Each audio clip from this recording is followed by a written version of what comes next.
Bonjour à tous, bienvenue donc sur la chaîne IMO, une nouvelle vidéo encore une fois consacrée à la sous-location. Cette fois-ci on va parler des dépenses, donc toutes les dépenses que j'ai pu réaliser notamment sur une dernière sous-location que je viens de lancer. Donc durant tout le mois de décembre j'ai aménagé cet appartement donc qui va être lancé tout début janvier, donc dans quelques jours. Donc qui est prêt, hein. Là maintenant on n'attend plus que le photographe pour faire des photos professionnelles. Et donc l'idée de cette vidéo c'est de vous faire voir un petit peu comment j'ai financé donc l'agencement de cet appartement en sous-location et que vous voyez un petit peu tous les différents éléments que vous devez absolument fournir à travers le logement, combien ça coûte grosso modo d'équiper donc un logement. Afin d'équiper ce type de logement, je vais vous présenter tout ça donc dans cette vidéo. Alors donc du coup déjà avant tout donc c'est un appartement qui est situé en plein centre-ville, donc proche tramway, proche du bus et de tous les commerces, hein, donc plein centre-ville. Donc c'est pour ça que moi j'ai sélectionné ce type de logement. Ensuite c'est un 2 chambres, donc vous avez 2 grandes chambres dans ce logement. Ensuite c'est une capacité d'accueil donc de 6 personnes. Alors moi aujourd'hui je l'ai mis en capacité d'accueil donc de 6 personnes, donc à travers donc les 2 chambres. Donc en gros il y aura une chambre où il y aura un grand lit et donc un lit superposé, donc on accueille 4 personnes, et dans l'autre chambre il y aura également donc 2 personnes. Donc comme on peut voir notamment sur cette photo, et on retrouvera aussi donc un canapé qui fera lit, donc qui me permettra de monter finalement jusqu'à 8 personnes. Donc ça permet d'accueillir 2 grandes familles, hein, 2 familles qui auraient 2 enfants. Eh bien, c'est tout à fait envisageable donc d'être dans cette configuration. L'idée en fait donc d'augmenter la capacité d'accueil, encore une fois, comme j'ai pu l'expliquer dans cette vidéo, c'est d'augmenter déjà la valeur et puis également de vous adresser à un plus large public, à un plus large destination de personnes qui seraient en recherche d'un appartement pour accueillir par exemple 2 familles, ou ça pourrait être également une très grande famille qui pourrait donc séjourner dans ce type de logement. Donc l'idée c'est vraiment ça, c'est augmenter la valeur pour vous. Donc ça je ne vais pas l'expliquer ici dans cette vidéo, mais je l'explique notamment dans d'autres vidéos, comment on peut avoir un prix d'entrée, un prix très intéressant, attractif, et comment on peut aller chercher de la valeur en augmentant notamment la capacité d'accueil. Donc c'est l'idée de c'est à travers cette idée en fait que je vais augmenter la capacité d'accueil dans mon logement, parce qu'effectivement 2 chambres on pourrait se dire finalement c'est 4 personnes, mais vous voyez que finalement avec 2 chambres on peut convertir et arriver dans un système à 8 personnes, et donc augmenter la valeur et avoir une capacité, s'adresser à un plus grand nombre de personnes lorsque les personnes font des recherches sur les plateformes de location en courte durée. Bien entendu, l'idée c'est pas d'en faire un dortoir, hein. L'idée c'est de pas de mettre 10 personnes dans la chambre, bien entendu. L'idée c'est que ça reste très fonctionnel et que ça soit agréable, qu'on passe un excellent séjour. Moi c'est un appartement qui fait, alors je l'ai pas précisé ici, mais c'est un appartement qui fait 87 mètres carrés, donc avec un grand salon séjour. Donc c'est vrai qu'un canapé lit peut permettre d'accepter donc 2 personnes supplémentaires. On a une très grande chambre et une chambre comme celle-ci, vous voyez, qui est un petit peu plus petite, mais on a à côté une très très grande chambre où là du coup on peut vraiment se permettre de mettre un grand lit 160 et puis de mettre également un lit superposé. Tout ça se rentre parfaitement dedans. Si vous abonnez à la chaîne et si vous suivez mes vidéos, je ferai une autre vidéo où du coup je rentrerai beaucoup plus dans chaque pièce avec les différentes, notamment les vlogs que je peux réaliser. Là je vais en réaliser prochainement un autre. Vous pourrez voir donc dans ce vlog une fois terminé ce que ça peut donner, et donc vous apercevrez très facilement que même si j'ai complété par des lits supplémentaires, ça reste très fonctionnel, très agréable, et je suis certain que mes voyageurs passeront un excellent séjour. Donc cet appartement, c'est un appartement de caractère. Alors pourquoi? Parce qu'en fait on a du parquet au sol, on a des poutres apparentes et on a une cheminée donc ancienne qui n'est pas fonctionnelle mais qui est vraiment de toute beauté. Et ça, si vous regardez mes vlogs, vous verrez un petit peu comment ce type d'appartement. C'est ce qui fait que j'ai choisi cet appartement. Alors en numéro 1, comme vous pouvez le voir ici, mais encore une fois, et comme on le dit très souvent sur la chaîne, c'est la localisation. Hein. La localisation, c'est vraiment le point essentiel pour avoir une haute rentabilité. Vous pouvez aussi le faire dans la sous-location, dans les logements qui ne sont pas forcément dans le centre, mais qui peuvent être proches d'un lieu de transport, un moyen de transport en commun. C'est tout à fait possible, mais la rentabilité sera plus faible. Donc après, c'est vrai qu'on peut être sur des loyers un peu plus faibles. Néanmoins, c'est vrai qu'il faut quand même privilégier le centre, proximité gare. Ça, c'est vraiment très important parce que du coup, eh bien, on a vraiment toutes les commodités. Donc quand on est en centre-ville. Donc c'est vrai que moi j'ai privilégié mes recherches sur le centre-ville. Donc on est sur une sous-location, donc sur Le Mans. Alors pourquoi Le Mans? Parce que déjà c'est une ville qui a un potentiel intéressant donc en location courte durée, mais également parce que eh bien, moi je suis originaire du Mans, j'ai une maison sur Le Mans, et du coup ça me permet, eh bien, je connais vraiment bien ma ville, comme on dit toujours, hein, comme vous avez déjà pu l'entendre de nombreuses vidéos. Il faut d'abord commencer par sa ville ou une ville qu'on connaît bien parce qu'on connaît les lieux, on sait un petit peu la demande qu'on peut y trouver, on connaît aussi également le prix des loyers. Et tout ça sont des facteurs qui vous permettent eh bien, de vous lancer dans la sous-location en prenant le moins de risques possible. Parce qu'effectivement, il y a quand même une part de risque, hein, même si tout est beau, tout est rose sur le papier, eh bien, il y a toujours une part de risque. C'est ça qu'il faut arriver à évaluer au départ. Alors encore une fois, comme j'ai déjà pu l'expliquer aussi, je m'aide à travers des outils d'analyse de marché qui me permettent de savoir et de conforter ma demande. Et en plus, c'est des outils qui sont en fait, eh bien, on peut localiser donc par quartier dans une ville. Donc ça, c'est vraiment très puissant. Et vous pouvez aussi vérifier un petit peu vos concurrents dans le quartier en question. Est-ce que la profitabilité qui génère chaque année, et puis du coup ça vous permet vous de voir un petit peu ce que vous pouvez faire, est-ce que vous pouvez faire mieux qu'eux ou pas, notamment par rapport à la capacité d'accueil encore une fois, puis également à travers la décoration qui est vraiment un point crucial quand on fait la location en courte durée. Voilà, donc ça c'était l'introduction, description donc de l'appartement que j'ai équipé donc là récemment. On va passer maintenant donc aux besoins.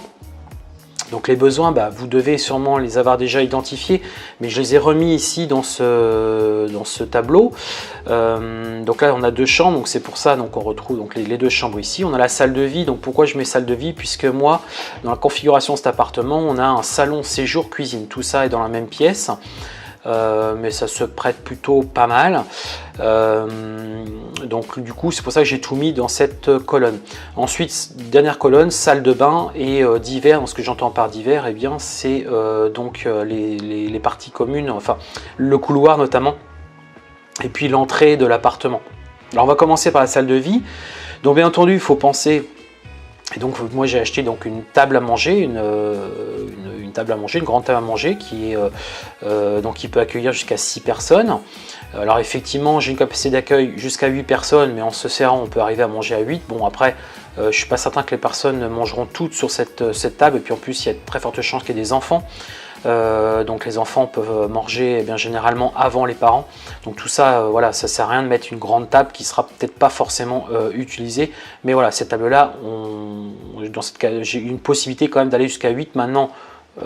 Très honnêtement, c'est plutôt une table de 6 personnes. Mais voilà, ça permet donc de répondre aux besoins. Donc bien entendu, il faut les chaises qui vont avec, donc des chaises plutôt design. Ensuite il faut prévoir donc moi j'ai prévu donc une table pour le salon. J'ai prévu également donc un grand fauteuil. Donc pourquoi un fauteuil? Puisque ça donne un côté cosy, ça donne un côté relaxation, donc un fauteuil plutôt agréable. Et puis c'est également que quand vous allez faire vos photos, c'est vrai que il y a un très beau rendu derrière quand vous avez un canapé et également un fauteuil. En plus, si vous faites une différence de contraste avec le canapé ou une différence de contraste avec le sol, il y a vraiment un très beau rendu. Donc ça, je vous invite encore une fois à regarder mon vlog, et puis je ferai une vidéo un peu plus complète par rapport à ça. Là, l'idée de cette vidéo, c'est plutôt voir les coûts que ça a engendré en fait d'équiper un appartement en sous-location. On a ensuite donc un canapé, donc là j'aurais pu mettre même canapé convertible. Donc là qu'on retrouve juste ici.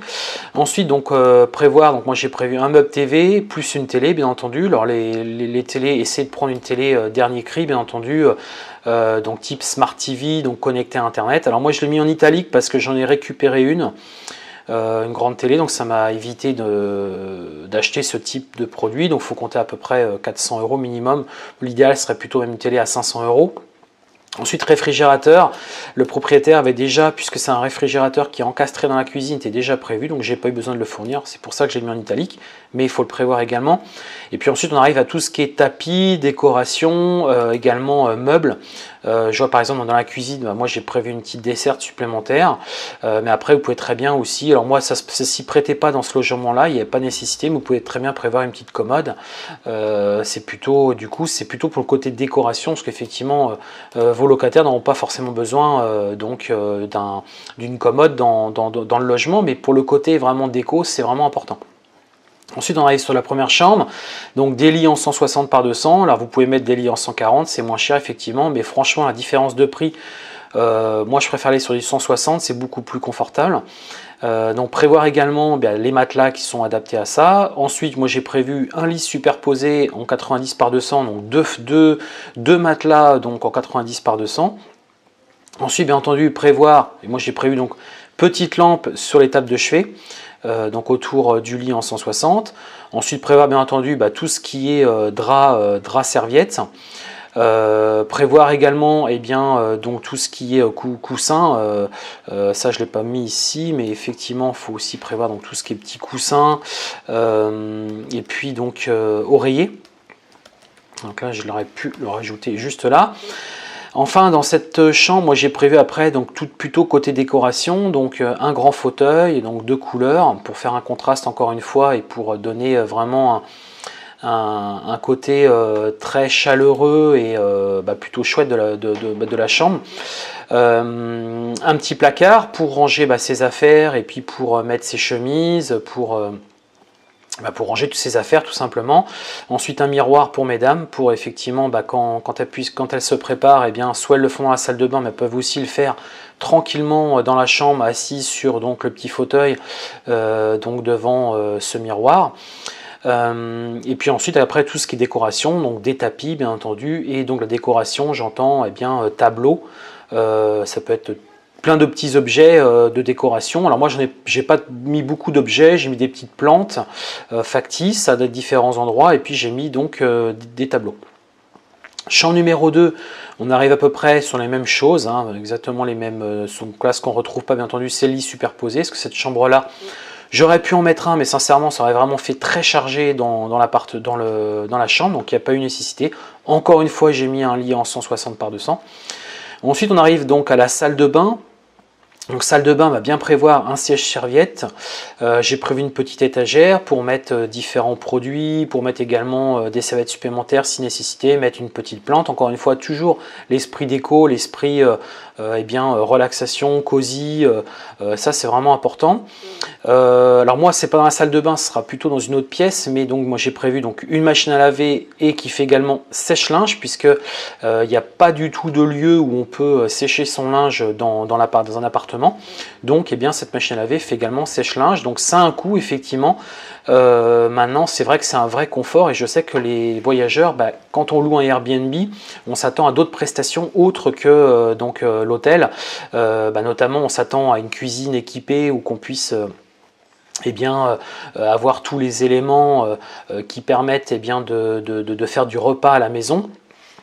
Mais on s'attend aussi à pouvoir laver son linge comme si on était chez soi. Donc il faut bien penser à avoir une machine à laver sèche-linge. Alors je ne l'ai pas mis ici, par contre tout ce qui était effectivement micro-ondes, tout ce qui était également machine à café, le toaster donc pour faire pour griller des tartines, etc., etc. Tout ça fait partie de l'équipement ménager. Un four, donc moi le four est déjà prévu dans le logement, des plaques de cuisson, tout ça bien entendu il faut le prévoir. Moi j'ai pas eu à le fournir ici. Alors moi j'ai eu à fournir par contre le micro-ondes, tout ce qui était machine à café, également le grille-pain, tous ces petits éléments là je les ai pas mis ici, mais effectivement il faut bien penser à fournir ça dans la partie salle de vie. On revient donc sur la salle de bain, donc ensuite petit tapis de salle de bain, effectivement ça c'est indispensable. Et puis après, donc là c'est plus sur la partie commune, enfin la partie entrée, donc là prévoir un porte-manteau, et puis également si vous voulez que les personnes prennent soin de votre logement. Pensez aussi à un range chaussures. Ça fait comprendre en gros que quand on rentre dans le logement, ça serait mieux de ranger ses chaussures. Donc après, vous pouvez aussi prévoir pourquoi pas des chaussons, hein, ça c'est tout à fait envisageable. Moi je sais que je le pratique à l'étranger, alors en France je le pratique pas, mais on peut aussi prévoir des petits chaussons, parce que c'est pas forcément très...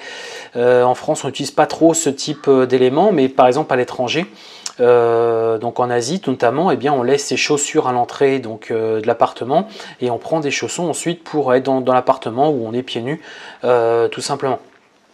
Donc ça c'est important, ça permet aussi de préserver le sol et puis de faire en sorte que votre appartement ne soit pas trop sale lorsque vous le récupérez.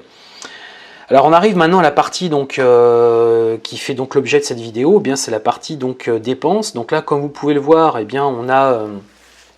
Donc j'ai fait appel à plusieurs fournisseurs d'équipements. Alors pourquoi j'ai fait appel à plusieurs? Déjà parce que certains étaient mieux fournis sur certains objets, certaines fournitures que d'autres, et également mieux placés en termes de prix. Et puis c'est surtout aussi, et c'est là qu'on va aborder ça dans cette vidéo, c'est le financement que j'ai pu réaliser pour cette activité. Donc l'idée, c'était que je sorte le moins possible de ma poche cash, que je paye cash tous les éléments. Et l'idée, c'était de passer sur des systèmes en paiement plusieurs fois. Pourquoi? Parce que ça vous évite tout simplement de passer par une banque. Ça vous évite de faire un crédit à la consommation. Tous ces crédits, vous n'êtes pas forcément éligible pour l'obtenir. Et puis c'est surtout aussi que vous avez des frais à supporter derrière. Donc l'idée c'est trouver des enseignes qui font du 10 fois sans frais notamment, ou du 4 fois sans frais pour certaines enseignes. Donc tout ce qui est site internet, généralement vous avez du 4 fois sans frais réalisable très facilement, hein. Donc c'est quoi? C'est une carte bancaire tout simplement à fournir, et puis également fournir toutes vos informations personnelles, et vous avez automatiquement un 4 fois sans frais qui s'applique.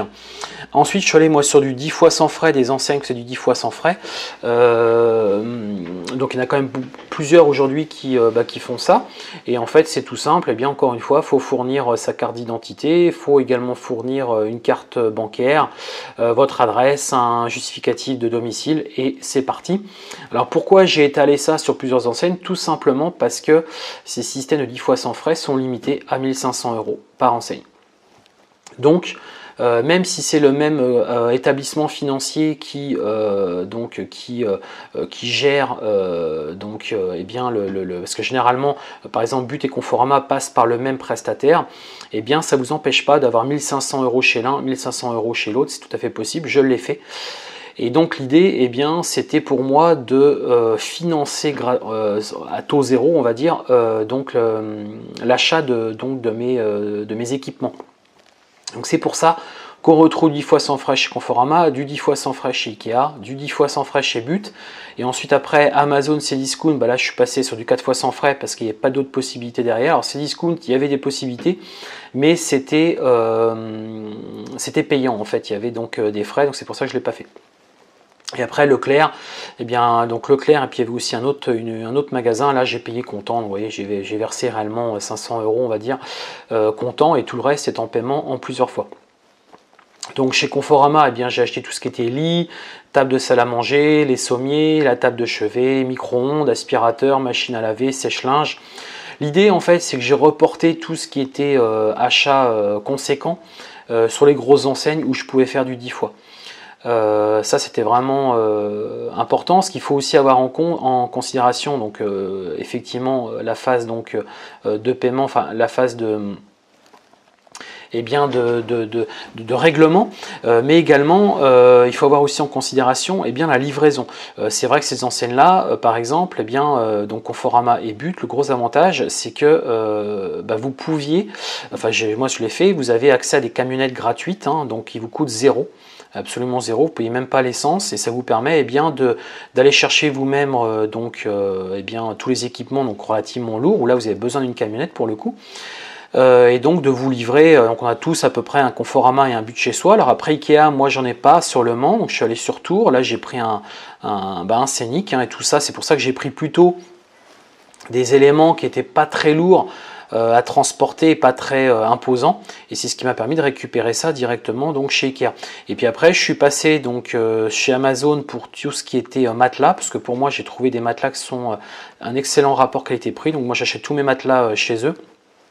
Je pourrais vous donner le lien exactement de là où, enfin le type de matelas que moi j'utilise qui est vraiment top et qui est vraiment pas trop cher. Vous voyez, au total je l'ai eu pour 875 € avec un porte-serviette, une desserte cuisine et donc les 4 matelas dans le logement. Ces discounts, j'ai préféré privilégier tout ce qui était petit électroménager. Donc tout ce qui était voilà, cafetière, grille-pain, fer à repasser, puis je sais plus, il y a eu autre chose que j'ai pris également chez eux. Vous voyez, même pour 101 €, j'ai fait un 4 fois sans frais. Bah oui, pourquoi? Parce que je considère que il n'y a aucun intérêt, si vous voulez, à acheter cash, puisque derrière vous avez une activité qui va tourner tous les mois, qui va rapporter donc de la rentabilité. Et bien autant aller au maximum de ce qui est offert par les différentes plateformes ou les différentes enseignes. Ça sert à rien de payer cash, hein, c'est comme dans la vie, faut, voilà, à moins que vous ayez vraiment un compte en banque avec plusieurs zéros, là vous pouvez vous permettre, mais encore une fois, il faut que ça soit dans un on va dire dans un ratio qui soit le plus faible possible. Donc moi l'idée c'était tout simplement de rien payer cash. C'est pour financer une activité, donc cette activité est là pour autofinancer quelque part tout ce que je vais acheter, et donc c'est pour ça que j'ai fait du paiement aussi en plusieurs fois. L'idée c'est que mon activité aille absorber toutes les dépenses que j'ai fait par rapport à ça. Donc aucun intérêt de sortir du cash, autant payer en plusieurs fois, même vous voyez pour 101 €. Alors Leclerc j'ai pas pu parce qu'il n'y avait pas ce système de paiement qui était proposé, ou du moins c'était un peu compliqué, donc là du coup j'ai payé comptant sur ce type de produits. Vous voyez les oreillers, des draps, tapis, de petites lampes, des poubelles, etc. Mais vous voyez le plus gros je l'ai passé sur Conforama et But, puisque c'était à proximité de chez moi, que j'avais accès à une camionnette gratuite. Et Ikea, vous voyez, c'était un peu plus loin, c'est à peu près 1h30, enfin 1 heure de chez moi, donc là du coup j'allais en voiture, donc là j'ai fait en sorte de faire qu'un seul aller-retour et pas en faire deux, parce que c'est pareil, tout ça est très gourmand en temps, comme je peux l'expliquer dans mes vlogs, puisqu'il faut aller tout chercher et qu'en même temps il faut ensuite tout monter. Et ça, je peux vous assurer que c'est gourmand en temps, donc ça fera l'objet peut-être d'une autre vidéo où j'expliquerai un peu plus en détail comment je me suis organisé et les erreurs à ne pas faire notamment. Voilà un petit peu les différentes dépenses que j'ai pu effectuer. Excusez-moi. Donc du coup, après, là j'ai mis TV et réfrigérateur non inclus dans les dépenses, puisque comme je vous le disais, la télé, je vais en récupérer une que j'ai réparée, un grand écran qui fera parfaitement l'affaire, et j'ai ensuite un réfrigérateur qui était déjà fourni par le propriétaire, donc j'ai pas eu besoin de rajouter ça. Donc l'idée c'était du coup de ne pas avoir à faire ces dépenses supplémentaires. Et enfin, donc là ce que je vous ai mis, c'est que les petites dépenses diverses, je ne les ai pas comptabilisées, puisque j'ai acheté 2-3 petites choses supplémentaires. J'ai pas forcément en mémoire ici, mais voilà, des petites choses insignifiantes, 5 €, 10 €, voilà, on peut peut-être envisager 100 € maximum dans des petites dépenses qui sont pas forcément remises ici. Ensuite, donc on arrive à la diapositive, donc le total de mes dépenses, donc on additionne tout ce que j'ai pu acheter, on arrive à un total de 5 355,40 €. Et j'avais provisionné donc 700 € pour la télé et le réfrigérateur, donc un réfrigérateur à 300 €, je pense qu'on peut en trouver, et une télé à 400 €, on a à peu près 700 € au plus bas. Après bien entendu ça peut aller beaucoup plus haut en fonction de ce que vous prenez, mais grosso modo on arrive à 700 €. Donc vous voyez en fait, donc la majorité a été réglée donc en paiement 10 fois sans frais, et le reste en 4 fois sans frais. Donc du coup, moi j'ai pu financer donc mes achats tout simplement à travers les différentes enseignes, et on arrive à peu près, donc là je vous l'ai mis ici, à peu près un budget de 550 € par mois, donc pour rembourser donc sur 10 mois. Donc si vous avez une activité qui vous génère à peu près 500-600 € par mois de profit, effectivement les premiers mois vous allez rembourser, payer ce crédit, cette facilité de paiement que vous avez pu obtenir par les enseignes. Donc effectivement, maintenant à l'issue du 10e mois, dès le 11e mois, vous allez pouvoir commencer à engendrer vos premiers bénéfices, et pour le coup ce sera des bénéfices nets enfin net, moins toutes les charges de fonctionnement bien entendu, mais au moins vous aurez pendant les 10 premiers mois, donc l'idée c'est vraiment ça, c'est de trouver des logements où vous ayez quand même là on voit bien, on va dire un point mort, un point creux à 500-550 euros. Ça c'est votre point creux. Donc il faut absolument que vous trouviez des sous-locations, que vous avez au moins une profitabilité, pardon, au moins, voilà, au moins de 500-600 euros qui va vous permettre d'aller couvrir. Alors bien entendu, j'exclus les charges type loyer, électricité, eau, internet, assurance, bien entendu, mais puis charge de fonctionnement de la société, mais au moins que voilà, qu'une fois que vous avez tout payé, qu'ensuite vous dégagiez au moins minimum 500 euros pour 500-600 euros pour que vous puissiez absorber les mensualités qui vont tomber chaque mois. Ça c'est impératif. Alors si après vous êtes en dessous de ce seuil là, ça veut dire que donc clairement vous sortez de l'argent de votre poche, mais que vous pouvez récupérer ensuite sur les mois suivants. C'est aussi comme ça parce que c'est quand même un projet que vous n'allez pas faire sur uniquement 10 mois, hein. C'est un projet que vous allez faire sur plusieurs années, donc après il faut aussi se projeter comme ça. Mais voilà, si vous voulez ne pas avoir sortir un seul centime de votre poche, il faut que vous ayez à dégager au minimum cette mensualité tous les mois pour absorber donc toutes les dépenses liées à la fourniture. Bien entendu, après il y a toutes les autres charges, hein, donc comme je vous le disais, alors ça fera l'objet d'une autre vidéo également, mais il y a bien entendu le loyer, l'électricité, l'eau, l'internet, l'assurance, les différentes taxes liées à votre entreprise, et puis aussi après toutes les charges liées au fonctionnement. Donc si vous passez par des personnes et sociétés externes qui vont gérer votre appartement, et bien là bien entendu il faudra déduire tout ça. Donc moi sur ce type d'appartement pour l'instant je vais le gérer en interne par moi-même. Avec voilà une personne avec qui je travaille, mais voilà, pour l'instant je ne vais pas l'externaliser parce que j'ai besoin voilà de rentabiliser assez rapidement ce type d'appartement.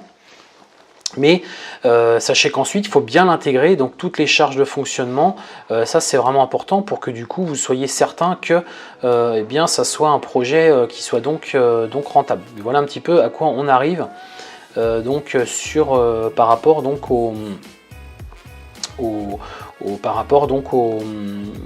à l'achat des différentes fournitures que j'ai pu réaliser pour cette acquisition. Désolé, je suis en train de vérifier en même temps. Voilà, je suis désolé. Du coup, voilà, que j'essaie de recaler ça proprement pour que ça tombe bien dans la fenêtre. Je suis vraiment désolé. Hop, voilà, ça c'est fait. Donc du coup on arrive, voilà, vous avez bien compris les frais que ça engendre et donc la rentabilité, enfin le coût mensuel, et ensuite on arrive après aux frais que vous devez prévoir. Alors là je les ai mis également ici à titre d'information. Donc après ce sera plus des frais d'exploitation. Donc il faudra bien penser à fournir tout ce qui est savon, shampoing, coton-tige, également tout ce qui est papier toilette. Également tout ce qui est petits sacs et grands sacs poubelles, tout ce qui est ensuite produits vaisselle, éponges, détergents. Donc tout ça, il faudra le proposer à vos voyageurs. Alors un premier set pour démarrer, et puis ensuite réapprovisionner régulièrement après chaque check-in. Ensuite bien prévoir également, moi je prévois ça, du café, de l'eau, du sucre, du sel, du poivre. Voilà, c'est vraiment les éléments de base. Pourquoi le café? C'est vrai que quand on arrive, si on veut se faire un petit café, il n'y a pas besoin d'aller forcément en acheter, on en a directement sur place. Essayez de copier le système des hôtels, hein. Vous trouverez toujours du café à l'hôtel, toujours des petites bouteilles d'eau. Tout ça c'est des éléments de base qu'il faut absolument prévoir. Et puis ensuite il faudra que vous prévoyez aussi tout ce qui est produit d'entretien, donc la vide, tout ce qui est produit pour laver la cuisine, salle de bain, laver le sol, laver également des produits pour laver pour tout ce qui est poussière. Prévoir également une serpillière en plus bien entendu de l'aspirateur que vous aurez acheté en amont. Tout ça ce sont des frais qui sont les frais liés à l'exploitation. J'ai pas remis dans mes tableaux au préalable, mais ce sera des frais que vous devrez supporter régulièrement tout au long de l'exploitation de votre logement. Voilà pour cette vidéo liée aux dépenses de ma dernière sous-location. Si vous avez aimé cette vidéo, je vous invite à laisser un gros pouce bleu et à vous abonner à la chaîne Donc la chaîne IMO, on publie des vidéos très fréquemment sur donc, tout ce qui est lié à la location courte durée, sur l'immobilier, et puis là plus particulièrement sur la sous-location. Donc n'hésitez pas à vous abonner. Également en bas de cette vidéo, eh bien, vous allez trouver un lien qui va vous permettre notamment eh bien, d'accéder donc prochainement à une webconférence qu'on va réaliser avec Maël. Donc je vous invite à vous enregistrer, à cliquer, vous allez voir il y a un lien tout en bas, vous défilez dans la partie commentaires, vous allez trouver un lien, vous enregistrez, ça va vous permettre d'être prévenu et donc surtout d'assister à cette webconférence gratuite qu'on va donc réaliser dans les prochains jours. Voilà, je vous invite également à récupérer eh bien, un guide gratuit que j'ai pu réaliser, c'est pareil en bas de la vidéo, vous pouvez trouver un lien. J'ai également réalisé 1 heure de formation donc, sur l'immobilier et l'investissement locatif et également tout ce qui est location courte durée. Une formation d'1 heure gratuite que vous pouvez également eh bien, visualiser et télécharger en allant dans la partie description et donc eh bien, en vous inscrivant et en recevant cette vidéo gratuite. Voilà, je vous dis à très bientôt. Ciao!